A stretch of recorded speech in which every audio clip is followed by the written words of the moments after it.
the ultimate goal that these people have in mind is the goal to create a one world government run by the banking industry, run by the bankers, and they're doing it in sections. The European currency, the euro, and the European Constitution is one part of it. Now they're trying to do it in America with the North American Union, right? And they want to create a new currency called the Amero, right? And the whole agenda is to create a one world government where everybody has an RFID chip implanted in them. All money is to be in those chips, right? There'll be no more cash. And this is giving me straight from Rockefeller himself. This is what they want to accomplish. And all money will be in your chips. And so instead of having cash, anytime you have money in your chip, they can take out whatever they want to take out whenever they want to. If they say you owe us this much money in taxes, they just deduct it out of your chip digitally. Total control. Total control. And if you're like me or you, and you're protesting what they're doing, they can just turn off your chip. And you have nothing. You can't buy food. You can't do anything. It's total control of the people. And that chip's connected to a database that has your purchasing records, what you do, what everything, you sell. Everything is in there, you know? And so they want a one world government controlled by them, everybody being chipped, all your money in those chips, and they control the chips, and they control people. And you become a slave. You become a serf to these people. That's their goal. That's their intentions. Eric, can you be specific about when you met Rockefeller, how it happened in these discussions? I met Rockefeller through a female attorney I knew who called me up one day and said, one of the Rockefellers would like to meet you. I had made a video called Mad as Hell, and he'd seen the video and wanted to meet me and knew I was running for governor of Nevada. So sure, I'd love to meet him. And I met him, and I liked him, and he was a very, very smart man. And we used to talk and share ideas and thoughts. And he's the one who told me 11 months before 9/11 ever happened that there was going to be an event. Never told me what the event was going to be, but there was going to be an event. And out of that event, we were going to invade Afghanistan to run pipelines from the Caspian Sea. We were going to invade Iraq, you know, to take over the oil fields, establish a base in the Middle East, and make it all part of the New World Order. And we go after Chavez in Venezuela. And sure enough, later 9/11 happened, and I remember he was telling me how how you're gonna see soldiers looking in caves for people in Afghanistan and Pakistan and all these places, and there's going to be this war on terror, of which there's no real enemy, and the whole thing is a giant hoax, you know. But it's a way for the government to take over the American people. He told you it was going to be a hoax. Oh yeah, oh yeah. There's no question. He says there's going to be war on terror, and he's just laughing.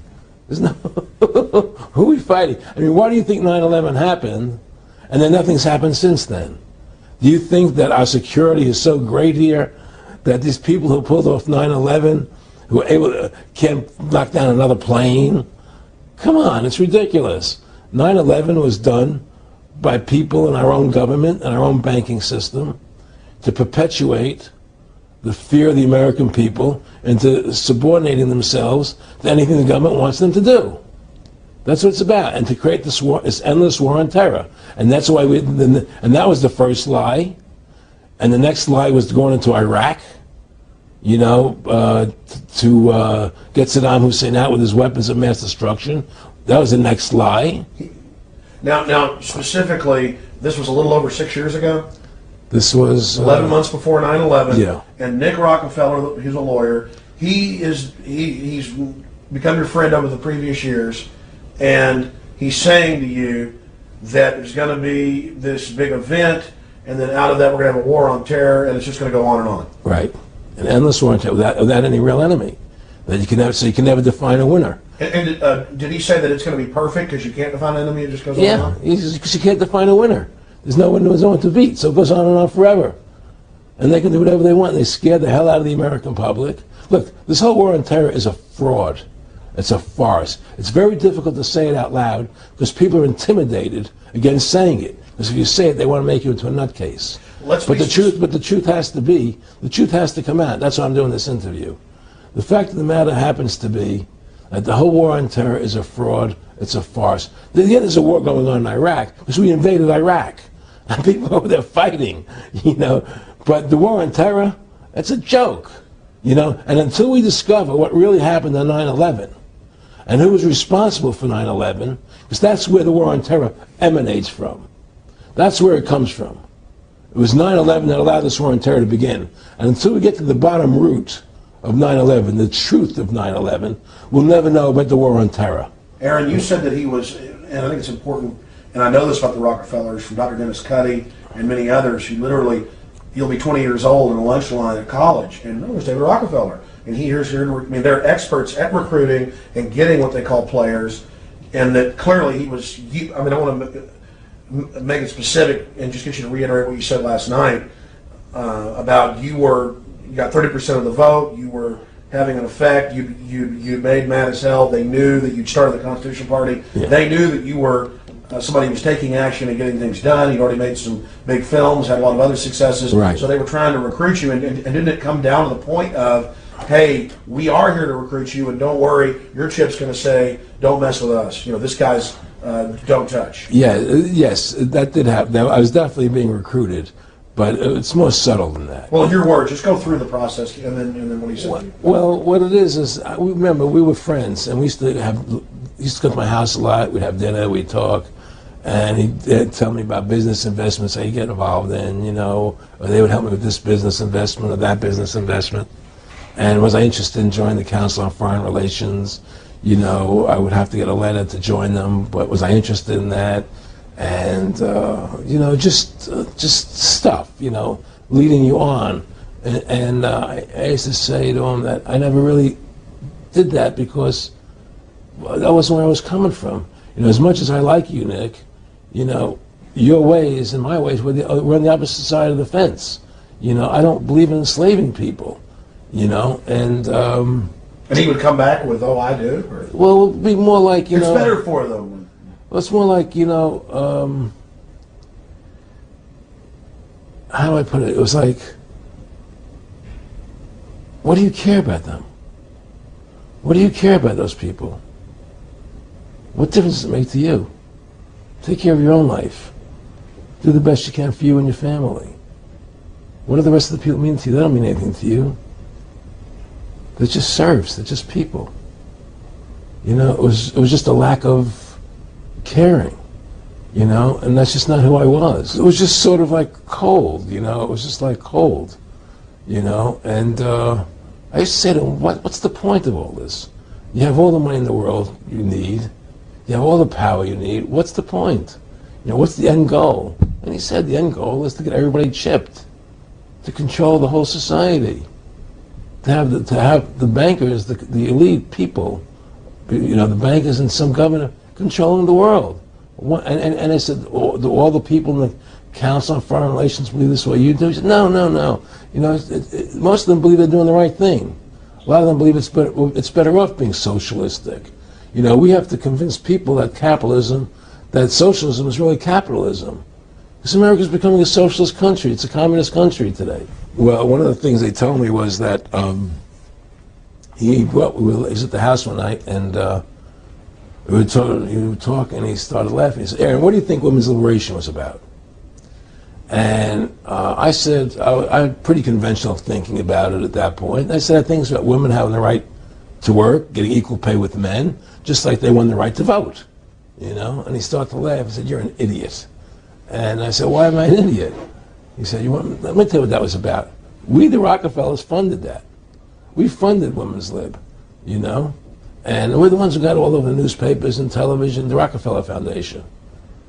He says, and you want to know why? He said, there were two primary reasons. And one reason was we couldn't tax half the population before Women's Lib. And the second reason was, now we get the kids in school at an early age. We can indoctrinate the kids how to think. It breaks up their family. The kids start looking at the state as the family, as the school, as the officials, as their family, not as the parents teaching them. And so those are the two primary reasons for Women's Lib, which I thought up to that point was a noble thing. You know, when I saw their intentions behind it, where they were coming from when they created it, the thought of it, I saw the evil behind.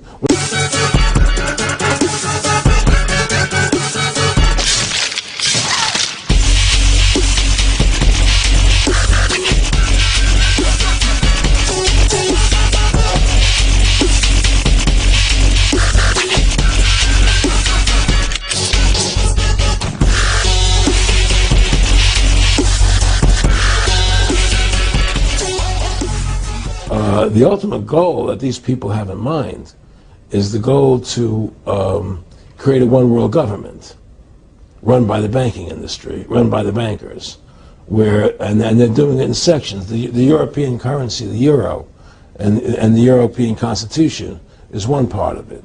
Now they're trying to do it in America with the North American Union, right? And they want to create a new currency called the Amero, right? And the whole agenda is to create a one world government where everybody has an RFID chip implanted in them. All money is to be in those chips, right? There'll be no more cash. And this is giving me straight from Rockefeller himself. This is what they want to accomplish. And all money will be in your chips. And so instead of having cash, anytime you have money in your chip, they can take out whatever they want to take out whenever they want to. If they say you owe us this much money in taxes, they just deduct it out of your chip digitally. Total control. Total control. And if you're like me or you, and you're protesting what they're doing, they can just turn off your chip. And you have nothing. You can't buy food. You can't do anything. It's total control of the people. And that chip's connected to a database that has your purchasing records, what you do, what Everything. you sell. Everything is in there, you know? And so they want a one world government controlled by them, everybody being chipped, all your money in those chips, and they control the chips, and they control people. And you become a slave. You become a serf to these people. That's their goal. That's their intentions. Eric, can you be specific about when you met Rockefeller, how it happened in these discussions? I met Rockefeller through a female attorney I knew who called me up one day and said, one of the Rockefellers would like to meet you. I had made a video called Mad as Hell, and he'd seen the video and wanted to meet me and knew I was running for governor of Nevada. So sure, I'd love to meet him. And I met him, and I liked him, and he was a very, very smart man. And we used to talk and share ideas and thoughts. And he's the one who told me 11 months before 9/11 ever happened that there was going to be an event. Never told me what the event was going to be, but there was going to be an event. And out of that event, we were going to invade Afghanistan to run pipelines from the Caspian Sea. We were going to invade Iraq, you know, to take over the oil fields, establish a base in the Middle East, and make it all part of the New World Order. And we'd go after Chavez in Venezuela. And sure enough, later 9/11 happened. And I remember he was telling me how how you're going to see soldiers looking in caves for people in Afghanistan and Pakistan and all these places. And there's going to be this war on terror, which is no real enemy. And the whole thing is a giant hoax, you know, but it's a way for the government to take over the American people. He told you it was going to be a hoax. Oh, yeah. Oh, yeah. There's no question. He says, there's going to be war on terror. And he's just laughing. There's no... Who are we fighting? I mean, why do you think 9/11 happened and then nothing's happened since then? Do you think that our security is so great here that these people who pulled off 9/11, who were able to, can't knock down another plane? Come on, it's ridiculous. 9/11 was done by people in our own government and our own banking system to perpetuate the fear of the American people into subordinating themselves to anything the government wants them to do. That's what it's about, and to create this war, this endless war on terror. And that's why and that was the first lie. And the next lie was going into Iraq, you know, to get Saddam Hussein out with his weapons of mass destruction. That was the next lie. Now, specifically, this was a little over 6 years ago. This was 11 months before 9/11. Yeah. And Nick Rockefeller, he's a lawyer. He's become your friend over the previous years, and he's saying to you that there's going to be this big event, and then out of that we're going to have a war on terror, and it's just going to go on and on. Right. An endless war on terror without any real enemy. That you can never, so you can never define a winner. And did he say that it's going to be perfect because you can't define an enemy? It just goes on and on? Because you can't define a winner. There's no one to beat, so it goes on and on forever. And they can do whatever they want. They scare the hell out of the American public. Look, this whole war on terror is a fraud. It's a farce. It's very difficult to say it out loud because people are intimidated against saying it. Because if you say it, they want to make you into a nutcase. But the truth has to come out. That's why I'm doing this interview. The fact of the matter happens to be that the whole war on terror is a fraud. It's a farce. Yeah, there's a war going on in Iraq because we invaded Iraq. And people over there fighting, you know. But the war on terror, that's a joke, you know. And until we discover what really happened on 9/11 and who was responsible for 9/11, because that's where the war on terror emanates from. That's where it comes from. It was 9/11 that allowed this war on terror to begin. And until we get to the bottom root of 9/11, the truth of 9/11, we'll never know about the war on terror. Aaron, you said that he was, and I think it's important, and I know this about the Rockefellers from Dr. Dennis Cuddy and many others who literally, you'll be 20 years old in a lunch line at college, and no, there's David Rockefeller. And they're experts at recruiting and getting what they call players, and that clearly he was, I want to make it specific and just get you to reiterate what you said last night about you got 30% of the vote, you were having an effect, you made mad as hell, they knew that you'd started the Constitution Party, they knew that you were somebody who was taking action and getting things done, you'd already made some big films, had a lot of other successes, so they were trying to recruit you, and didn't it come down to the point of, hey, we are here to recruit you, and don't worry, your chip's going to say, don't mess with us, you know, this guy's don't touch. Yes, that did happen. I was definitely being recruited. But it's more subtle than that. Well, your words. Just go through the process, and then what he said. Well, what it is remember we were friends, and we used to come to my house a lot. We'd have dinner, we'd talk, and he'd tell me about business investments that he'd get involved in, you know, or they would help me with this business investment or that business investment. And was I interested in joining the Council on Foreign Relations? You know, I would have to get a letter to join them, but was I interested in that? And you know, just stuff, you know, leading you on. And I used to say to him that I never really did that because that wasn't where I was coming from. You know, as much as I like you, Nick, you know, your ways and my ways we're on the opposite side of the fence. You know, I don't believe in enslaving people. You know, and he would come back with, "Oh, I do." Or? Well, it would be more like it's better for them. Well, it's more like, you know, how do I put it? It was like, what do you care about them? What do you care about those people? What difference does it make to you? Take care of your own life. Do the best you can for you and your family. What do the rest of the people mean to you? They don't mean anything to you. They're just serfs. They're just people. You know, it was just a lack of caring, you know, and that's just not who I was. It was just sort of like cold, you know. It was just like cold, you know. And I used to say to him, what's the point of all this? You have all the money in the world you need. You have all the power you need. What's the point? You know, what's the end goal? And he said the end goal is to get everybody chipped, to control the whole society, to have the bankers, the elite people, you know, the bankers and some governor controlling the world. And I said, all the people in the Council on Foreign Relations believe this way you do? He said, no. You know, most of them believe they're doing the right thing. A lot of them believe it's better off being socialistic. You know, we have to convince people that socialism is really capitalism. Because America's becoming a socialist country. It's a communist country today. Well, one of the things they told me was that he was at the house one night, and he would talk, and he started laughing. He said, "Aaron, what do you think women's liberation was about?" And I said, I had pretty conventional thinking about it at that point. I said, I think it's about women having the right to work, getting equal pay with men, just like they won the right to vote. You know? And he started to laugh. He said, "You're an idiot." And I said, "Why am I an idiot?" He said, let me tell you what that was about. We, the Rockefellers, funded that. We funded women's lib, you know? And we're the ones who got all over the newspapers and television, the Rockefeller Foundation. He says, and you want to know why? He said there were two primary reasons. And they were, one reason was we couldn't tax half the population before women's lib.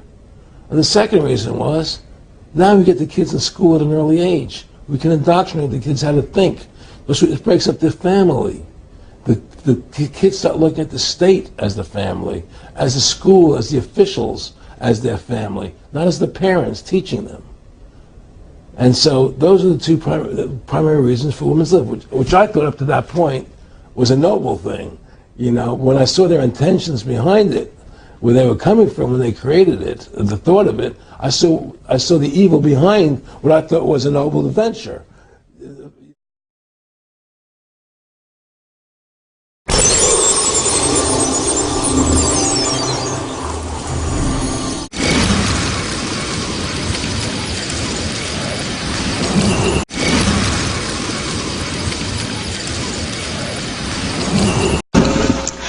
주님께서는 저희 어린 시절 주님께서 천국과 지옥을 보게 하셨습니다. 저희 아버님께서는 21년 동안 교직 생활로 이렇게 선생님으로서 계셨는데요. 저는 저희 외할머니부터 저희 어머니, 저까지 또 아버지, 저희 모든 식구들이 다 주님을 믿는 그런 가정에서 모태 신앙으로 자랐습니다. 그래서 항상 기억하는 게 가장 처음 기억하는 시절부터가 외할머니가 항상 저를 안고 기도하는 거였어요. 외할머니가 항상 저를 안고 기도하시고 가족들이 모여서 항상 기도하고 그런 가운데서 이렇게 자연스럽게 주님을 만나면서 성장했습니다. 그리고 저희 이제 아버지께서도 평생 학교에서 아이들을 전도하고 그렇게 주님의 일을 하려고 하였으나 주님의 뜻이 어디에 있었는지 저희 아버지께서 제가 초등학교 6학년 때 이제 목회자로서 길을 가게 되었습니다. 어른 성도 한 명도 없이 처음 개척교회니까 그 어려운 가운데서 저희는 무조건 그냥 주님 앞에 나와서 기도밖에 할 수 없었습니다. 70일 동안은 정말 작정하시 기도하는데요. 저희들이 이제 친구들 가서 데려오는 거죠. 애들, 자, 우리 집에 놀러와. 집이 교회였으니까요. 아이를 데려와서 그렇게 한두 명, 2명, 10명, 20명, 30명, 그렇게 아이들이 모여가지고 정말 이렇게 기도하기 시작했습니다. 정말 주님께서는 기도하는 그 자리에 많은 것을 풀어주시더라고요. 처음에는 아이들이 어떤 교회에 모였을 때 그냥 호기심 반 그냥 왔지만 아이들이 기도하는 가운데 주님을 만나기 시작하였고 그리고 그 가운데 아이들의 삶이 변화되는 모습을 저희가 보았습니다. 아이들이 한상이 열리고 그리고 무엇보다 주님을 만나는 그런 시간이 되었고요. 그리고 그 70일 기도 끝나는 마지막 날이 되었을 때 주님께서는 그 3명의 여학생들에게 동시에 천국과 지옥을 보여주셨습니다. 물론 그리고 그 뒤에도 주님께서 여러 가지 보여주셨던 것들을 제가 부분적으로 간증하며 또 그 당시 주님께서 직접 그것을 그림으로 그리게 하셨습니다. 어떻게 더 그것을 표현할 수도 그릴 수도 없지만 주님은 초등학교 하는 여학생의 손을 잡고서 그 세계를 보게 하셨고 오늘은 정말 그 아이가 보았던 그대로 주님께서는 각각 그 분량에 맞게끔 보여주시는 것 같아요. 제가 이해할 수 있었던 그 범위 내에서 저는 천국과 지옥을 보았고 오늘 그것을 함께 나누고자 합니다. 주님은 먼저 저희들에게 지옥을 보게 하셨습니다. 저희들이 기도하는 가운데 분명히 저 육신은 이 땅에 있었으나 제가 보고 있는 것은 어둠의 세계였습니다. 보이지 않는 암흑의 세계, 아무것도 보이지가 않는 그 암흑의 그 어두운 컴컴한 곳에서 두려움에 떨기 시작하는데요. 그렇게 태어나서 떨어본 적이 없어요. 만약에 그때 그 기억이 계속 생생하게 현실 세계에서 존재한다면은 저는 아마 살 수가 없을 거예요. 하지만 그 당시 그 기억은 정말 어떻게 할 수 없는, 표현할 수 없는 떨림 속에서, 두려움 속에서 저는 지옥을 보았습니다. 주님의 보호하심, 천사들의 보호하심이 없었다면은 설 수도, 그것을 볼 수도 없었습니다. 그리고 천사들이 빛으로 비춰준 그 순간에 비로소 그 지옥의 세계를 볼 수 있었는데요. 수많은 영혼들이 그 어둠의 세계로 끌려 들어가는 그것에서 살려달라고 정말로 아비 규 안에 사람이라고 생각할 수도 없는 형체들이 그 안에 있는 것을 저는 보았습니다. 사람이라고 알 수 있었던 것은 제 영이 그것을 알았기 때문이에요. 사람의 형상이 아니었습니다. 짐승도 그렇게 처참한 모습을 하지는 않았을 거예요. 그런 처참한 모습으로, 그런 처참한 몰골로 끌려가는 수많은 영혼들이 그 가운데 있었고, 저는 그곳에서 그 지옥의 영혼들의 모습을 보면서 비명밖에 지를 수가 없었습니다. 지금 그림 보여주시기 바랍니다. 그 지옥의 통로 가운데서 저희들은 비명소리밖에 지를 수가 없었습니다. 그리고 그 당시 저희들이 실제로 그 지옥을 보면서 저희 육적으로 소리를 질렀는데요. 그 소리가 지금 녹음이 되어 있습니다. 이것은 지옥에서 들리는 영혼들의 소리가 아닙니다. 저희들이 지옥을 보면서, 3명의 여학생들이 그 지옥을 보면서 두려워서 그 몇 시간 동안, 나중에는 목소리가 나오지도 않아요. 그 몇 시간 동안 울고 또 울면서 질렀던 그 비명의 소리인데요. 이 시간에는 잠깐 몇 초의 시간만 듣는 시간을 갖도록 하겠습니다. 지금 틀어주시기 바랍니다.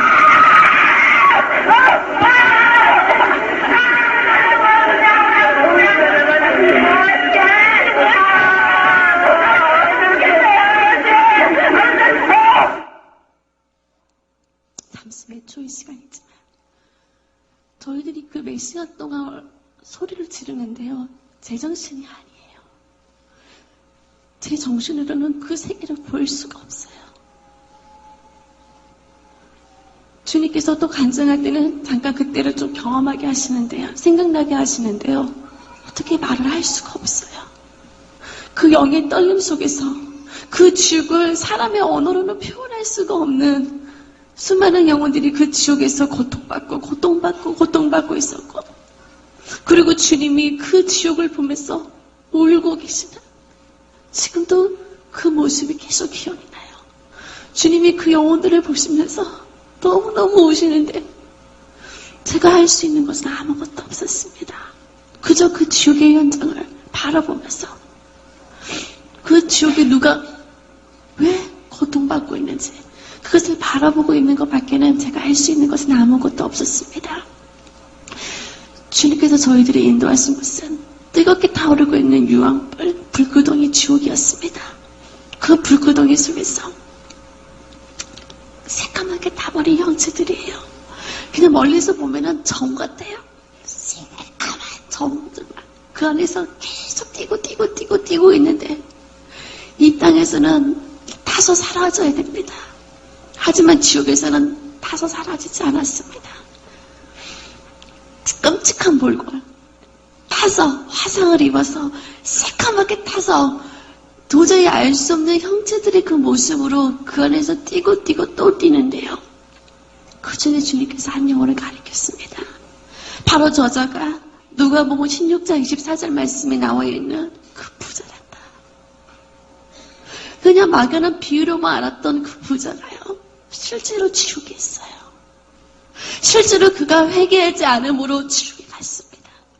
수많은 자들이 회개하지 아니한 채 그 뜨거운 불구덩이 속에서 유황불 속에서 고통받는 것을 보았습니다. 요한계시록 21장 8절 말씀에 보면은 두려워하는 자들과 믿지 아니하는 자들과 흉악한 자들과 살인자들과 행음자들과 숙객들과 우상 숭배자들과 모든 거짓말하는 자들이 불과 유황으로 타는 못에 참여한다고 했습니다. 뜨거움. 가까이 갈 수도 없어요. 그 뜨거움 속에서 그들은 여전히 회개하지 않은 채 여전히 후회 속에서 지금도 그들은 통곡하고 있었습니다. 하나의 곳이 아닙니다. 하나의 지옥이 아니었습니다. 또 다른 통로로 천사들이 저희들을 인도해요. 그리고 그곳을 비춰주는 순간 얼마나 기겁을 하는지요. 저는 세상에서 가장 두려워하는 게 뱀인데요. 그런 징그러운 뱀들이 격격으로 쌓여져 있었습니다. 한두 마리가 아니라 정말 영화 속에서 나올 법한 그런 뱀들이 가득한데요. 사람들이 온몸을 감고 있어요. 어디서 비명소리가 들리는데요. 그 눈을 뚫고 뱀들이 기어나와요. 입을 뚫고 뱀들이 기어나와요. 그 살가죽을 뚫고 뱀들이 기어나오는데요. 온몸 속의 장기와 그 뱀들이 뒤엉켜져서 알아볼 수가 없는 몰골로 그들이 소리치고 있었습니다. 구역질이 나올 것만 같아요. 볼 수가 없어요. 이들은 누굽니까? 저희들이 물었습니다. 이들은 그 광교한 입뱀이 하와를 유혹하였듯이 그 입술로 간악을 행하였던 자들이요, 많은 사기꾼들이요, 무당들이요, 숙객들이요, 그들의 잿값별로 저 징그러운 뱀들로 가득한 지옥 속에서 그들이 고통받는 것을 보았습니다. 한순간도 잊을 수가 없었어요. 더러운 징그러운 뱀뿐만이 아니었습니다. 또 다른 것을 비춰주는데요, 거기는요 더러운 벌레떼들이 바글바글 있습니다. 그 구더기 떼들, 조그마한 이런 벌레들이 아니에요. 하나하나의 구더기 떼들이요 발등만한데요, 이런 벌레들이요 사람의 온몸에 달라붙어서 떨어지지 않아요. 아무리 그들이 온몸에 붙은 구더기들이 떼어내려고 하는데요, 살점은 떨어져 나가도 구더기들은 다시 그 자리에 붙어 있었습니다. 머릿속부터 발끝까지 그 구더기들로 진물이 나고 아무리 밟아도 저도 나올 수가 없었습니다. 마가복음 9장 48절 말씀에 그것은 구더기도 죽지 아니하고 불꽃도 영원히 꺼지지 아니하는 곳이라고 했습니다. 성경 말씀 그대로 구더기도 죽지 않아요. 불도 꺼지지 않아요.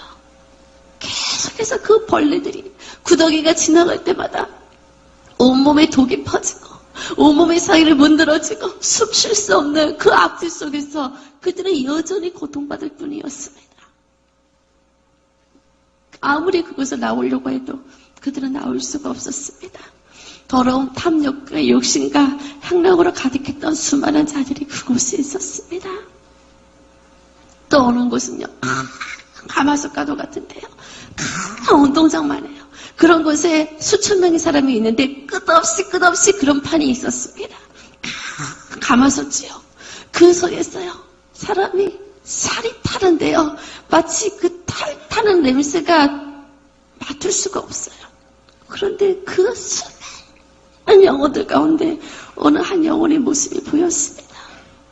어느 한 학생인지 아이인지 전류 소리였습니다. 엄마 나 좀 꺼내달라고, 나 좀 살려달라고 소리치는데요, 깜짝 놀랐어요. 지옥에 어린아이가 있다는 걸 생각해 본 적이 없었습니다. 그런데 그 배 위에 누가 올라타서 그 아이가 더 숨도 못 쉬고 있어요. 그 뜨거운 속에서 다리 지글지글 타오르기 시작하는데요, 볼 수가 없어요. 저 아이 좀 꺼내주세요. 저 아이 좀 꺼내주세요. 저희가 외치는데요, 지금 그 아이를 짓밟고 있는 여인이 바로 그 아이의 엄마래요. 부모도 소용없습니다. 자녀도 소용없습니다. 아무도 보이지 않아요. 서로 보니까요, 누구든지 옆에 있는 누구라도 밟으면서 그 뜨거운 가마솥 속에서 어떻게든지 벗어나려고 몸부림치는 영혼들밖에 보이지 않았습니다. 이들은 또 누구예요? 그들은 고린도전서 6장 9절 말씀에 간음을 행하는 자들이요, 성적으로 음행하고 타락하는 자들이요, 남색하는 자들이요, 많은 오소년의 자들이요, 그들이 그 죄값들로 저 뜨거운 불길 속에서, 그 가마솥 속에서 그들은 여전히 고통 속에 절규하고 있었습니다. 지옥의 그 모든 것을 다 이루 말할 수가 없었습니다. 또 다른 지옥을 천사들이 비춰주었습니다. 이번에 그것을 들여다보는데요, 온갖 그것은 그 썩는 냄새를 숨을 쉴 수가 없어요. 마태복음 5장 29절 30절 말씀에 보면은 만일 내 오르늘이 너를 실족하거든 빼어버리라. 내 백칠 중 하나가 없어지고 온몸의 지옥에 던지지 아니하는 것이 유익하며, 또한 만일 내 오른손에 너를 실족하거든 찍어내어버리라. 내 백칠 중 하나가 없어지고 지옥에 던지지 아니하는 것이 유익하다고 성경에 기록되었습니다. 두 눈으로 세상 것을 쫓으며 죄를 범하였던 자들이요, 날카로운 불을 가진 새떼들이 와서 그 돌을 파먹기 시작해요. 그 손과 발을요, 그 지옥의 사자들이 들고 있는 도끼로 찍어내기 시작하는데요, 손가락 마디 하나하나 찍어내요. 토막 잘려져 나갈 때마다요, 여기저기 손이 굴러다니고 그 머리가 찍어질 때 머리가 굴러다니고 몸뚱아리가 굴러다니는데요, 그들은 여전히 살아서 떼굴떼굴 구르고 있어요. 이제 저들의 고통이 끝났습니까? 이미 손이 잘려졌어요. 다리 잘려졌어요. 이제 고통이 끝나나요? 저희가 물었습니다. 손가락, 다리가 다 절단나고 손가락 마디 하나하나가 다 절단됐는데요. 그곳에서요. 다시 새로운 손과 발이 생겨요. 보면서도 믿을 수가 없어요. 그리고 다시 또 그 온몸이 잘려지기 시작하는데요. 그 잘려진 손과 발이 산을 이루고 있었고 그들은 계속해서 그 죗값별로 손과 다리와 그 눈이 빼어지면서 그 속에서 소리치며 몸부림치고 있었습니다. 육체적으로 죄를 범한 자뿐만이 아닙니다. 야고보서 3장 8절 말씀에 혀를 길들일 자가 없나니 쉬지 않냐는 아기를 보였습니다. 입술로 거짓과 악독과 죄를 범하였던 자들마다요.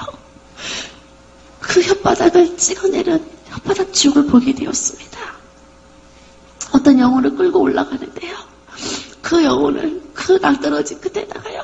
그 말뚝에다 혓바닥을 뽑아서 못을 박기 시작해요. 나중에 혓바닥만 뽑힌 채 그 몸뚱아리가 떨어져 나갔습니다. 혓바닥이 뽑아졌는데요. 다시 또 생겨요. 이번에는 톱질로 그 혓바닥을 잘글잘글 찢어내기 시작해요. 또 혓바닥이 생길 때마다요. 이번에는 그 혓바닥을 못 박기 시작하고요. 계속해서 갖가지 그 고무도구들이 있는데 그걸로 혓바닥을 찍어내기 시작해요. 예수님 볼 수가 없어요. 지옥에서는요 모든 걸 다 느낄 수가 있어요. 내가 고통받지 않아도요. 그 고통이 느껴져요. 예수님 볼 수 없어요. 눈을 감았는데요.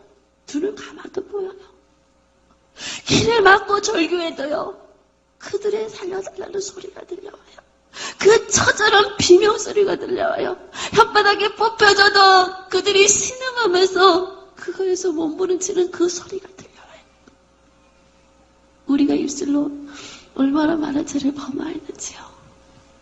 근데 그 입술에 지은 죄를 회개치 아니했던 자들이 영원토록 그 혓바닥이 뽑혀지는 지옥 속에서 지금도 그들은 고통받고 있었습니다. 또 어느 곳은 더러운 악취와 오물로 가득한 지옥도 있었습니다. 온갖 악취로 숨을 쉴 수가 없어요.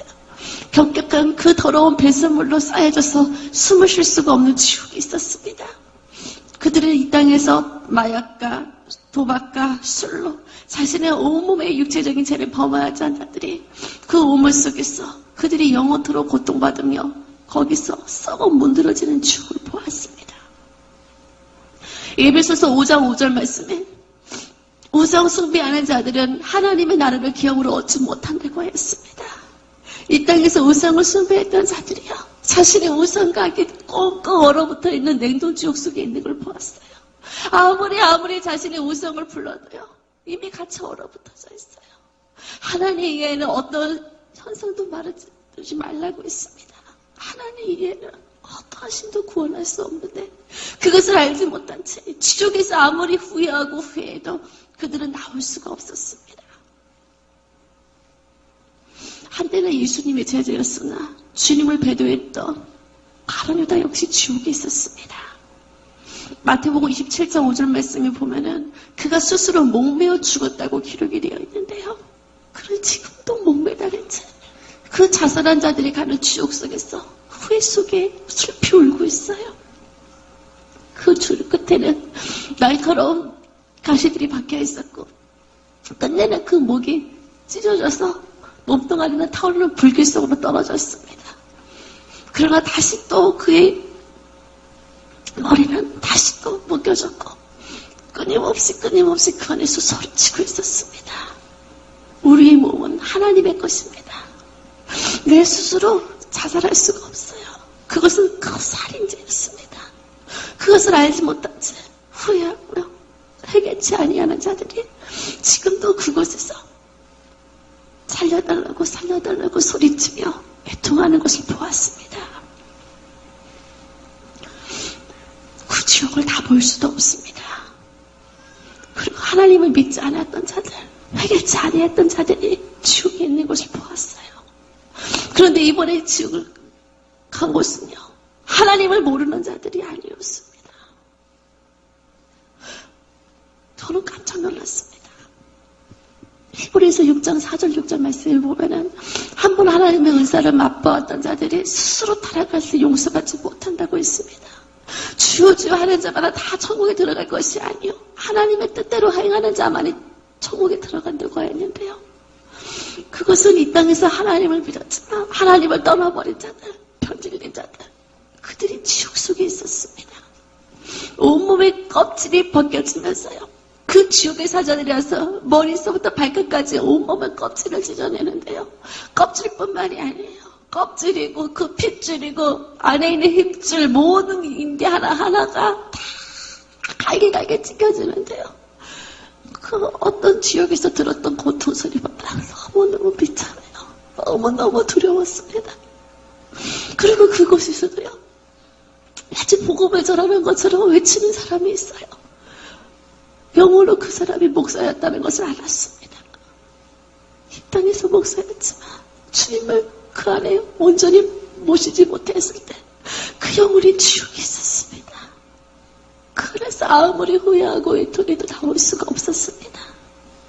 어릴 때 주님을 믿었어도 끝까지 주님을 따르지 아니했던 자들이 그 속에 서서 살려달라고 애통하는데요. 아무도 그들의 소리를 듣는 자가 없어요. 아무도 그들의 애통하는 소리를 듣는 자가 없었습니다. 영원한 후회 속에서 그들의 온몸이 벗겨지며 그 끔찍한 고통밖에 그들에게 있는 것이 없었습니다. 요한계시록 20장 15절 말씀에 보면은 누구든지 생명책에 이름이 기록되지 못한 자들은 불못 속에 던져온다고 말씀하셨습니다. 수많은 영혼들이 그 불못 속에서 지금도 슬피 울며 이르가는 것을 보았습니다. 저희들은 100가지 지옥밖에 보지 못했지만 얼마나 많은 지옥에 있는지 몰라요. 그리고 지옥을 보면서 가장 두려웠던 것은 그곳에는 주님을 만날 수가 없다는 것이었습니다. 주님은 지금도 그 영혼을 보면서 울고 계셨습니다. 끊임없이 그들의 소리가 들렸습니다. 한 번만 기회를 달라는, 한 번만 기회를 달라는 그 소리가 귓가에 울려 퍼지는데요. 이미 늦었대요. 이미 그들은 지옥 속에서 나올 수가 없었습니다. 한 번 죽는 것을 정한 것이요. 그 후에는 심판이 있다고 했습니다. 이미 죽음 이후 지옥에 간 영혼들에게는 두 번 다시 그곳에서 나올 수가 없어요. 그렇기 때문에 지금 우리는 아직 살아있는 이 시대, 살아있는 이때 정말로 한 영혼도 지옥 같지 않도록 정말 지옥에서 주님이 울고 계시는 그 모습을 보면서 주님의 눈에 눈물이 아니라 주님의 얼굴에 기쁨이 가득할 수 있도록 우리는 천하보다 한 영혼을 위해서 정말로 중보하며 그들을 주님의 길로 인도해야 되는 줄 믿습니다.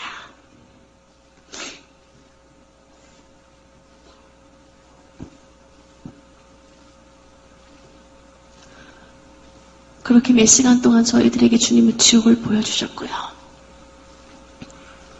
다시 저희들이 교회에서 통곡하며 울기 시작했습니다. 그때 주님이 다시 위로하셔요. 다시 저희들이 위로하면서 이제는 지옥이 아니라 이제는 장차 우리의 가야 될 주님께서는 저희들을 천국으로 인도하셨습니다. 만약에 주님이 천국을 보여주시지 않았다면요. 저는 견딜 수가 없었을 거예요. 그 지옥의 두려움으로 어떻게 할 수가 없었을 거예요. 하지만 주님께서는 우리에게 너무나도 아름다운 천국을 예비해 주셨습니다. 그때 하늘에서 빛나고 아름다운 황금슬의 세대가 내려오는 것이 보였습니다. 이 땅에서 어떤 왕들이 타는 정말 그 이상의 한 번도 본 적이 없는 마차였는데요. 그 마차를 타고 저희들이 천국을 가기 시작했습니다. 이 땅이 시간의 흐름이 아니었어요. 시간의 흐름이 어떻게 흐르는지 모르겠어요. 제가 느끼기에는 눈 깜짝할 순간인 것 같은데 저희들은 어느새 천국 도성문 앞에 도착해 있었습니다. 요한계시록 21장 12절 말씀에 나와 있는 사도 요한이 보았던 그 천국 12진주문이지요. 저희들은 그 문을 통과하는데요. 수많은 천국 천사들이 나팔을 불면서 저희들을 환영하기 시작했습니다. 그것은 한 번도 받아본 적이 없는 환영이었는데요. 그렇게 태어나서 이렇게 큰 사랑을 받아본 적이 없었던 것 같아요. 한이의 순간 내가 정말 천국에 왔구나 하는 것을 느낄 수 있었습니다. 그리고 그 안에 들어가자마자요. 천국은 빛의 세계였어요. 하나님의 보좌로부터 나오는 빛으로 그것은 어두움이 없었습니다. 천사들이 빛으로 비춰줄 필요가 없어요. 다 빛으로 가득하였고 하나님의 보좌로부터 저희들은 생명같이 흐르는 생명수의 강을 보았습니다. 그 강가 좌우에는 생명수의 강에 생명나무가 자라있었고 그 끝없는 한건교회가 주님이 우리를 위해서 예비하신 천국의 집을 보았습니다. 주님과 함께 저희들은 그 생명 강가로 들어가는데요. 수영을 못하는 저도요. 생명 강가에서는 수영도 할 수 있어요. 그 안에는 물속에서도요. 숨을 쉴 수가 있었습니다. 마치 물고기가 된 것처럼 그 안에서 물고기를 가게 헤엄도 치고요. 수영도 하고요. 얼마나 기분이 좋은지 몰라요. 그리고 나왔을 때 저희들은 천사들이 갖다 준 맛있는 과일도 먹었습니다. 생각만 해도요. 천국의 그 말로만 들었던 그 말씀으로 들었던 그 과일을 직접 보는데요. 말도 나오지가 않아요. 저거 먹어보고 싶은데 생각만 해도 천사들이 갖다 줘요. 시편 139편 2절 말씀에 하나님은 우리의 안고 일어섰음을 아시며 멀리서도 나의 생각을 통찰하시는 분이라고 말씀하셨습니다. 주님은 우리에게 가장 좋은 것을 주시는 분이셨습니다. 내 마음의 선을 다 하시고 그대로 이루어주시는데요. 그 과일은 이렇게 붉은 빛과 이렇게 황금빛이 나는 그런 과일이었습니다. 나중에 천국에 가면은 그 과일 이름이 뭔지 물어봐야 될 것 같아요. 그 과일을 제가 한 입 베어 먹었을 때 그냥 달콤하다는 거 외에는 제가 표현할 수 있는 단어가 없는 것 같아요. 그래서 사르르 녹으면서 달콤한 그 향이 입안에 가득 퍼지는데요. 한 가지 맛이 아니었습니다. 하나하나 먹을 때마다요. 저는 다양한 과일의 맛을 다 맛볼 수가 있었어요. 그런 과일이 그 천국에 계속 끝없이 열려져 있는데요. 그 과일의 맛을 다 보려고 해도 얼마나 많은 시간이 걸릴지요. 그 맛있는 천국 과일. 우리 사랑하는 성도님들께서도 주님 나라 가셨을 때 마음껏 드시기 바랍니다. 맛있는 과일도 맛보고 주님과 함께 길을 걷는데요. 그 모든 길은 황금 길이었고 그 꽃길 속에서 이 땅에 이런 꽃향기가 아니었습니다. 정말 그냥 가슴 속에서부터 그냥 즐거움과 그 기쁨이 넘치는 그런 향을 맡을 수 있었고요. 끝없이 그것은 정말 주님의 영광의 세계였습니다. 우리가 이곳에서 주님의 임재를 경험하는 것만으로도 얼마나 기뻐요. 잠시 잠깐이라도 그 주님의 임재 속에서 행복한데요. 천국은 그 임재 안에 거하는 곳이었습니다.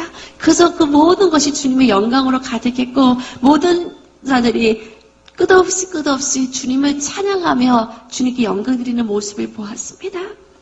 우리가 너무너무 잘 알고 있는 사도 바울이 주님 보좌 앞에서 주님을 찬양하는 것을 보았습니다.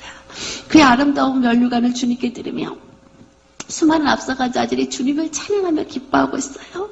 의의 세마포 옷을 입고 그 수많은 자들이 주님을 찬양하는 모습을 보는데 저도 그것을 함께하고 싶었습니다. 그런데 그것은요. 의자가 있는데요. 정확히 의자가 구별이 되어 있었어요. 황금빛과 은빛과 붉은빛 의자로 구분되어 있는데 하늘의 해와 달과 별 영광이 다르고 별과 별 영광이 다르다고 했습니다. 저는 천국에서요. 그 빛의 영광이 다른 사람들을 보았습니다. 이것은 분명한 하나님께서 우리에게 그 영광이 다르다는 것을 알게 해주셨는데요. 저는 그 모습을 보면서요. 그냥 아무 등급이나 가도 상관없지가 아니었습니다. 그 밝은 해와 같은 자리에 앉는 자들이요. 주님 가까이에 있었어요. 저는 주님 가까이에 앉고 싶었습니다. 주님 내가 더 천국을 사모합니다.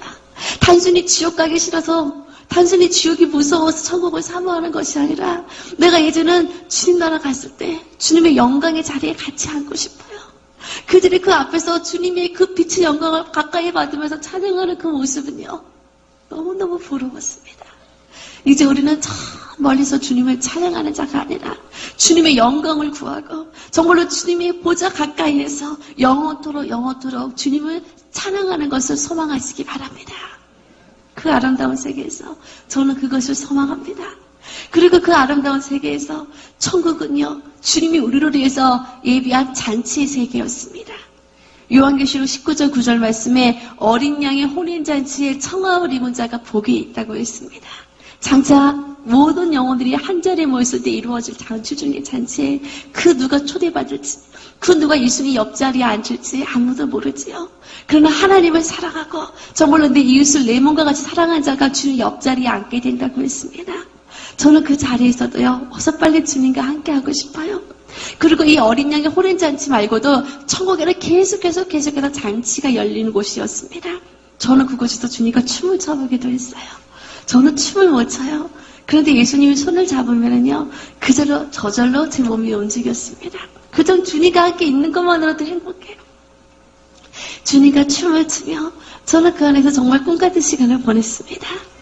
그리고 주님께서 우리를 위해서 많은 것을 예비하셨는데요. 저는 그 중에서 우리를 위해서 예비하신 하늘에 쳐서 우리의 천국의 집을 보았습니다.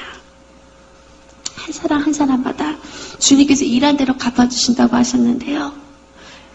우리의 모습과 우리의 취향이 전부 다르듯이 주님께서 다 다른 우리의 집을 예비하셨습니다. 어느 분은 천국의 집은요, 그 좋아하는 꽃들이 가득한 동산으로 있었고, 이 땅에서 정말로 어떤 분은 되게 운동을 좋아하셨는데요. 야구를 좋아하셨지만 한 번도 야구장에 못 가보셨어요. 야구보다 더 주님을 사랑했습니다.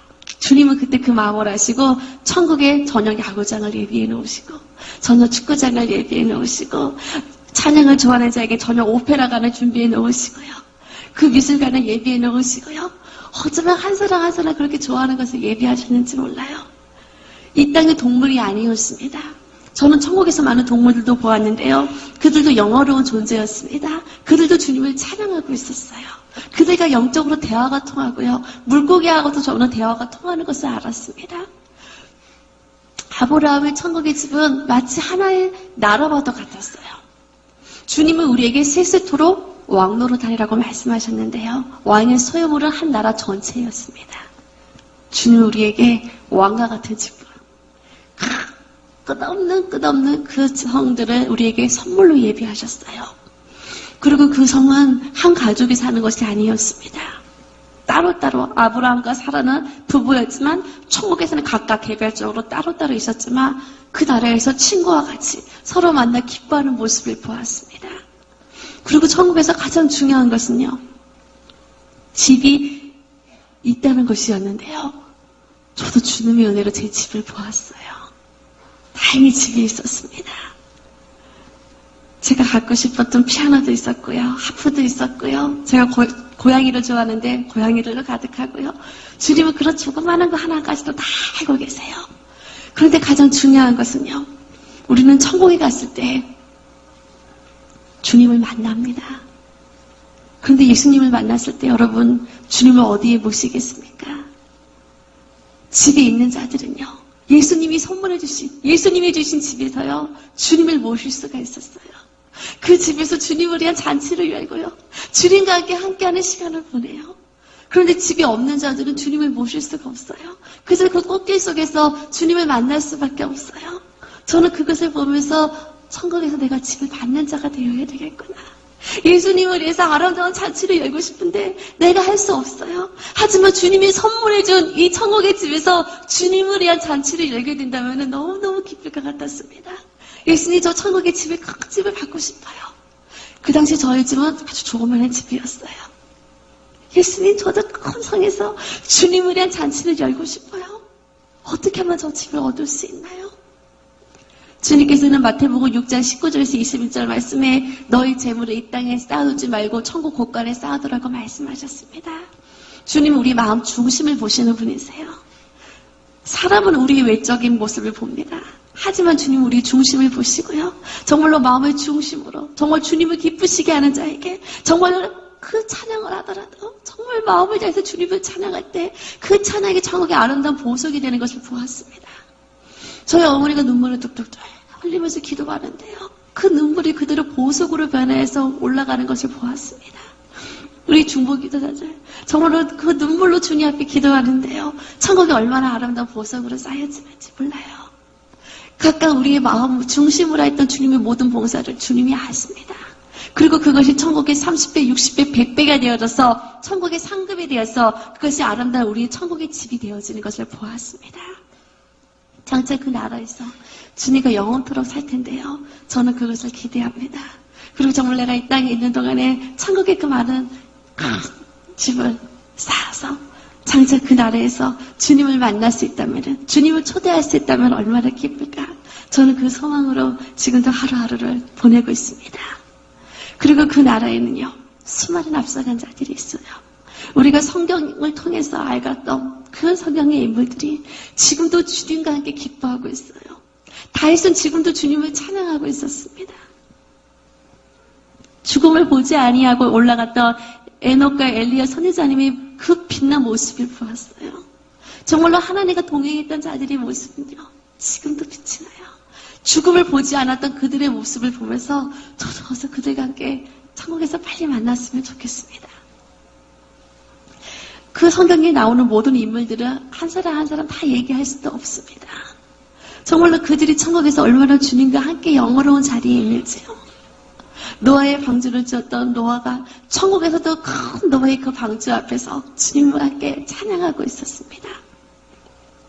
사자굴 속에 들어가셨던 다니엘 선지자님이 그 나라에 갔을 때 천국에서도 사자들과 함께 있는 것을 보았어요. 그 당시 어떻게 그 땅에서 무사하셨는지 제가 여쭤보았습니다. 성경에 나와 있는 그대로 어떻게 사자굴 속에서 무사하셨는지요. 그때 다니엘은 그 하늘의 천사가 내려와서 사자 입을 막았고 아주 푹신한 사자 배기를 피고 주무시면서 평안한 밤을 보내셨다고 하셨습니다. 그 어떤 상황 속에서도요, 주님은 항상 우리 천고 천사를 통해서 우리를 보호하시는 분이십니다. 항상 우리를 지켜주시고 지금도 우리와 함께 있는 것을 저는 경험할 수 있었습니다. 그리고 그 나라에서 에스더 왕비님도 보았어요. 많은 분들이 아름다우셨지만 제가 느끼기에 더 아름다우셨던 것 같았습니다. 그리고 천국에도요, 많은 이 땅에 우리가 생각할 수 없는 천국은 이런 곳이다 어떤 그런 고정관념이 아니라 정말 그것은 자유로움과 축제로 가득한 곳이었습니다. 천국에서도 어떤 그런 축구대회가 열리는데요. 에스더 왕비님이 얼마나 곡을 멋지게 차시는지 몰라요. 남녀 상관없습니다. 팀도 상관없습니다. 서로 즐거워하면서 기뻐하면서 그 축제에 저는 그 모습을 보았습니다.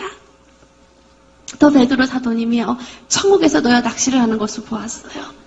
천국에는 물론 물고기를 잡아서 먹는 것이 아니지요. 하지만 낚시를 하고 계셨어요. 제가 깜짝 놀라서 갔을 때 물론 천국에서도 내가 원하는 것이 다 이루어집니다. 하지만 낚시 좋아하시는 분도 얼마나 많으세요. 천국에서도 자연스럽게 낚시를 할 수 있는데요. 제가 낚싯대를 하나 주셨습니다. 그런데 제가 받은 낚싯대 줄 끝에는요, 물고기나 그 미끼도 바늘도 없어요. 어떻게 물고기를 낚습니까? 던져보래요. 제가 던져보았을 때 저는 물고기 한 마리가 낚이는 것을 알게 되었어요. 어떻게 물고기가 낚였죠? 그런데 그 물고기 꼬리에는 제 이름이 있었습니다. 정확하게 그 물고기도 상금이래요. 믿음의 분량대로 큰 물고기도 있고 다른 물고기도 있고 물고기가 없는 자도 있고 각각 그 믿음의 분량대로 자신이 원하는 것을 할 수 있었습니다. 이 땅에 아무리 낚시가 좋았지만 주님을 알고 났을 때 그것이 아무 것도 아니라는 것을 알았습니다. 그때 주님은 천국에서 더 신나게 할 수 있는 것을 예비해 놓으셨어요. 이 땅에 쇼핑하는 거 좋아하시는 분이 계시나요? 천국에서 쇼핑센터가 있었습니다. 내가 원하는 거, 천국은 자유의 의지의 세계였습니다. 제가 과일을 먹고 싶었을 때 천사들이 과일을 갖다 줘요. 하지만 또 내가 원해서 쇼핑하는 즐거움을 주님부터 느끼게 해주셨어요. 그것을 그냥 가서 가져오는 것이 아니라 우리의 창고에 보석이 있을 때 그 보석을 가지고 내가 원하는 것을 가져올 수 있었습니다. 그런데 그 보석은요, 저도 마침 좋은 보석이 있었어요. 그 보석으로 제가 원하는 물건을 샀는데 그 보석이 다시 제 창고에 있었습니다. 이 땅에서는 아무리 써도 다 사라져버려요. 그냥 사라져버리는 것에 불과하지만 천국은 사라지지 아니하고 영원토록 우리가 쌓아올린 것을 계속 쓸 수 있었습니다. 그 작은 거 하나하나까지도 주님이 우리 얼마나 좋아하는 것을 다 예비하셨는지요. 아, 이 땅에 있는 게 천국에 있는 것이 아니라 이 땅에 원래 천국에 있던 것이 이 땅의 모방으로 이 땅에 있다는 것을 저는 그때 깨달을 수 있었습니다. 땅의 것은 그림자에 불과해요. 이제 우리는 땅의 그림자를 보고 즐거워하는 것이 아니라 실제인 그 천국을 보고 즐거워하는 자가 되시기 바랍니다. 그리고 저는 그 나라에서요, 가장 보고 싶었던 분을 만나게 되었어요. 저의 외할머니와 저희 할아버지를 만나게 되는데요. 저는 항상 어렸을 때부터 외할머니 기도를 받고 자랐어요. 저희 외할머니는 이제 저희 6.25 시대 때 저희 외할아버지가 돌아가시고서 그 모든 우상을 다 버리고 그때부터 주님을 믿기 시작했습니다. 그래서 그 홀로 팔남매로 키우면서 그렇게 하나님 앞에 기도하시다가 천국 가시는 날도요, 저희 교회에서 새벽 예배 마치시고 그리고 이제 주님 나라 가셨습니다. 너무너무 보고 싶었던 나의 외할머니, 물론 천국에 가신 것은 알지만 내가 볼 수 없잖아요. 이 땅에서 만날 수 없었잖아요. 하지만 제가 천국에서 만나게 되었을 때 저는 너무 떨렸어요. 그리고 진짜 나의 다시 외할머니를 만나는구나 하고 오는데 아주 아름다운 처녀의 모습으로 한 저희 외할머니가 걸어오셔요. 어떻게 할머니라고 부르나요? 권사님, 지금 몇 살의 모습이세요? 제가 놀라서 묻는데요. 외할머니는 23살의 모습이라고 했습니다. 아마 그것이 영의 나이가 아닌가 싶은데요. 80이 넘은 저희 외할머니셨는데요. 제가 기억하는 모습은 그 모습밖에 없어요. 그런데 그 모습이 아니라 정말 아름다운 이빨 청춘의 모습으로 그곳에서 아름다운 모습으로 저를 품에 안아주셨어요. 저희 할아버지 역시 이 땅의 모습이 아니었습니다. 건강한 청년의 모습이셨는데요. 저희 할아버지는 약간 머리가 이제 조금 부족하셨어요. 없으셨어요. 그런데 천국에서는 머리숱도 많으시고요. 얼마나 늠름하신지요. 이 땅에 우리의 육체는 연약하고 보잘것이 없습니다. 하지만 빌립보서 3장 21절 말씀을 보면은 우리의 낮은 몸은 주님의 형상을 닮은 영광된 모습으로 변화가 된다고 했습니다. 그 나라에는요, 주님의 형상을 닮은 아름다운 모습으로 변화가 되었어요. 저희 외할머니는 천국에서도 우리를 위해서 중보하고 계셨습니다. 물론 그 나라에서 어떤 혈육의 관계에 얽매이는 것이 아니지요. 하지만 앞서간 자들은요, 남은 우리가 천국에 오기를 소망하고 있다는 것을 저는 느낄 수 있었습니다. 장차 우리가 그 나라 갈 때는 우리가 보고 싶었던 분들을 다시 만날 수 있겠지요. 그 땅에는 이제는 눈물도 없고 고통도 없고 슬픔도 없는 그곳에서 우리는 영원처럼 주님과 함께 또 우리 앞서간 사랑하는 자들과 함께 주님을 만날 수 있습니다. 그리고 그 나라에서 우리는 주님께 영광을 드리게 되는데요. 우리가 주님께 영광을 드리게 되는 많은 면류관들을 보았습니다. 그 면류관들은 어떻게 다 그리스도 없습니다. 많은 자들이 주님 앞에 이 면류관으로 영광을 드리고 있었어요.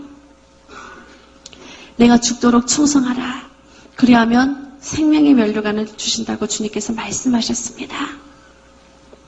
끝까지 목숨을 다 바쳐 순교했던 자들이 이 생명의 면류관을 쓰고 있는 것을 보았습니다. 생명의 면류관 보여주십시오. 그들이 그 주님 앞에 충성함으로써 그들은 목숨을 다해쳐 충성했습니다. 우리는요, 우리의 삶을 주님께 드림으로 산순교의 삶을 살아야 될 줄 믿습니다. 그래서 정말로 우리가 주님 앞에 이 면류관을 드려야 되는데요. 정말 주님 앞에 면류관 맞는 성도, 주님께 영광이 되는 우리는 그러한 성도가 되어야 되겠습니다. 양무리에 본이 되는 자들에게 시들지 아니하는 영광의 면류관을 주신다고 하셨습니다.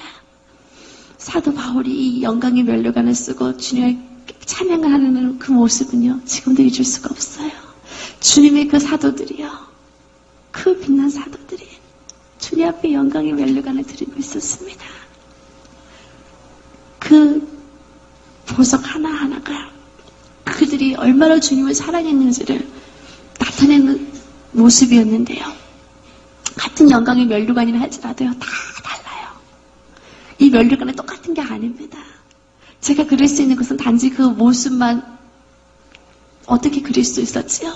같은 생명의 면류관이요, 영광의 면류관이라 할지라도 그 사람의 믿음의 분량에 따라서 그 보석과 그 빛과 그 영광이 전부 다르다는 것을 저는 알 수 있었습니다. 우리가 달려갈 길을 마치고 정말로 주님 앞에 나아갔을 때 주님께서는 우리에게 의의 면류관을 예비하신다고 하셨습니다. 끝까지 주님을 바라보고 달려가는 자에게 주시는 영광의 아름다운 의의 면류관이지요. 저는 욥이 이 의의 면류관 쓰신 것을 보았습니다. 정말 그의 의로움대로 끝까지 주님을 바라보고 나아갔을 때 그 입술로 범죄치 아니하고 주님을 의지하는 자에게 주님께서 의의 면류관 주신 것을 저는 보았습니다. 주님은 우리에게 항상 기뻐하라고 말씀하시는데요. 정말 우리가 주님을 만날 때 우리 성도님들 얼굴 속에 정말 주님의 기쁨이 가득하신 것 같아요. 장차 우리에게 주시는 기쁨의 면류관을 보았습니다. 어떤 상황에서도 정말 주님을 찬양하며 기뻐하는 자에게 빛난 우리는 기쁨의 면류관으로 주님께 영광을 드릴 수 있습니다. 또 그 나라에서 다윗이 이 아름다운 찬양의 면류관을 쓰고 주님 앞에 나가는 것을 보았습니다. 그 나라에서도 하프로 연주하면서 주님을 찬양하고 있어요. 천국에서는요, 내가 악기 연주를 못해도요, 괜찮아요. 연주할 수가 있었습니다. 저는 천국의 집에서 제가 그토록 갖고 싶었던 악기들을요, 그 자리에서 연주해 볼 수가 있었어요. 천국은 영의 세계입니다. 내가 원하는 바가 그대로 이루어지는 세계였고, 그날에서 어떤 열등감도 없고요, 못하는 것도 없고요, 내가 하고 싶었던 것들을 그대로 저는 이룰 수 있었습니다. 이 땅에서 우리가 정말로 작은 일에 충성된 자에게 주시는 아름다운 봉사의 면류관을 보았습니다. 그 내가 맡고 있는 영역 가운데서 주님은 1달란트 받은 자나 2달란트 받은 자나 5달란트 받은 자나 자기 일에 그 충성하는 자에게 주님께서는 빛난 면류관을 주신다고 하셨습니다. 나의 달란트, 다른 사람의 달란트를 부러워하지 마세요. 내게 받은 그 달란트에 충성하는 자에게 주님은 우리에게 빛난 봉사의 면류관을 주신다고 하셨습니다. 저는 많은 면류관을 보았는데요. 그 중에서도요, 특별히 빛이 났던 전도의 면류관을 보았어요. 주님이 정말 한 영혼 한 영혼을 얼마나 사랑하시는지요. 천군 천사들이여 나팔을 불고 있습니다. 나팔을 불면서 주님을 찬양하고 있습니다. 나팔을 불면서요, 한 영혼 한 영혼에게 주님의 사랑을 전하고 있습니다. 지금도 수많은 영혼들이 그 지옥을 향해 들어가는데요. 우리는 다른 면류관은 몰라도 정말로 영혼 구원의 면류관, 주님 앞에 이 전도의 면류관을 받는 우리는 그런 성도가 되시기 바랍니다. 하나님은 사랑이라고 했습니다. 정말 천국은 사랑의 세계였는데요. 하나님이 정말로 그 사랑하는 자에게 주시는 사랑의 면류관을 볼 수 있었어요. 한국교회의 그 손양호 목사님께서 이 사랑의 면류관을 쓰고 계셨습니다.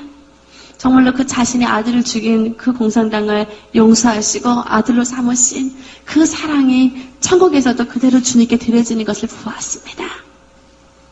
그 천사들이 사랑의 나팔을 불면서 주님을 찬양하는 것을 볼 수 있었는데요. 우리도 주님 앞에 아름다운 사랑의 면류관을 드리는 자가 될 줄 믿습니다. 그 외에도 수많은 면류관을 보았습니다. 영어로운 면류관, 그 천국의 수많은 면류관들을 다 볼 수도, 다 그릴 수도, 설명할 수도 없어요.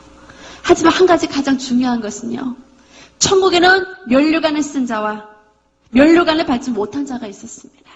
다 똑같이 면류관 받는 게 아니었어요. 그리고 면류관 받는 게 너무나도 중요합니다. 우리는 정말로 그 천국을 소망할 때 그 주님의 보좌 앞자리에서 정말로 주님의 앞자리에서 주님을 찬양하기 위해서 그 해와 같은 자리를 사모했어요. 또 천국의 집에서 주님을 위해 잔치를 열 수 있기 때문에 천국의 집을 소망했습니다. 그리고 우리는 천국에서요, 주님 앞에 아무것도 드릴 게 없지만 또한 드릴 게 있습니다. 그것은 바로 면류관이에요. 우리가 주님을 사랑한다고 고백합니다. 그런데 우리는 입술로만 그것을 고백하는 게 아니었습니다. 주님, 내가 주님을 사랑합니다. 그 고백을요, 예수님이 내게 주신 사랑의 면류관을 주님께 드리는 것을 보았어요. 그것은 주님이 주시는 것입니다. 하지만 내가 또 그것을 주님께 드릴 수 있어요.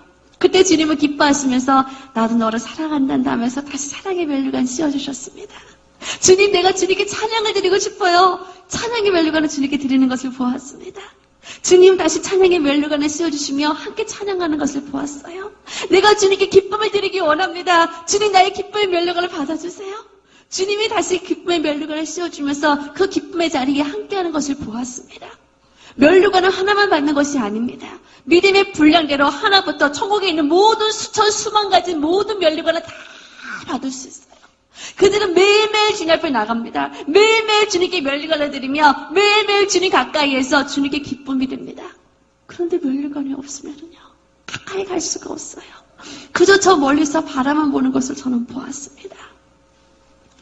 사랑하는 성도님들, 이제 우리는 천국에서 그냥 면류관을 받고 그들이 주님 앞에 가는 것을 바라만 보는 것이 아니라 그 나라 갔을 때 면류관 쓰고 주님 앞에 세 세트로 영광 드릴 수 있는, 주님 앞에 기쁨을 드릴 수 있는 귀한 성도님들이 되시기를 바랍니다. 장차 우리는 주님 앞에 갑니다. 그리고 그 나라의 빛날 의의 세마포 옷을 입고 그 나라 가게 되는데요. 우리는 그 나라 갈 때 우리의 이름이 정확히 천국 생명책에 기록이 되어야 됩니다. 주님께서는 지금도 우리의 이름을 천국 생명책에 기록하고 있습니다. 생명책에 이름이 기록된 자만이 주님께서는 천국에 들어갈 수 있다고 말씀하셨습니다. 그리고 우리 이름이 그러게 될 때 우리는 그 나라 들어가는데요. 하지만 생명책에 이름이 기록되지 않은 많은 영혼들이 지금도 지옥을 향해서 들어가는 것을 봅니다. 주님 우리에게 지옥을 보여주셨습니다. 그리고 저는 천국에서요, 주님이 어느 날 춤을 추며 기뻐하는 것을 보았어요. 그렇게 주님이 웃으시면서 춤추는 걸 모습을 보는데 보는 제가 너무 기뻐요. 예수님 무슨 일이세요? 주님 무슨 일이시길래 이렇게 기뻐하세요? 그리고 여쭤보았을 때 주님이 웃으시면서요, 지금 잃어버린 한 영혼이 돌아왔단다. 한 영혼을 위해서 만왕의 왕이신 주님이 춤을 추고 계셨습니다. 주님이 지금도 한 영혼을 위해서 춤을 추고 계십니다. 그 주님을 볼 때 정말 우리는 천하보다 귀한 영혼이 한 영혼도 지옥 가는 것을 바라봐서는 안 됩니다. 그때 우리는 그 지옥 속에서 수많은 영혼들이 고통받는 것을 보았습니다. 이제 오늘 이 시간 우리가 천국과 지옥의 간증을 들었는데요. 이 시간 짧은 시간이었습니다.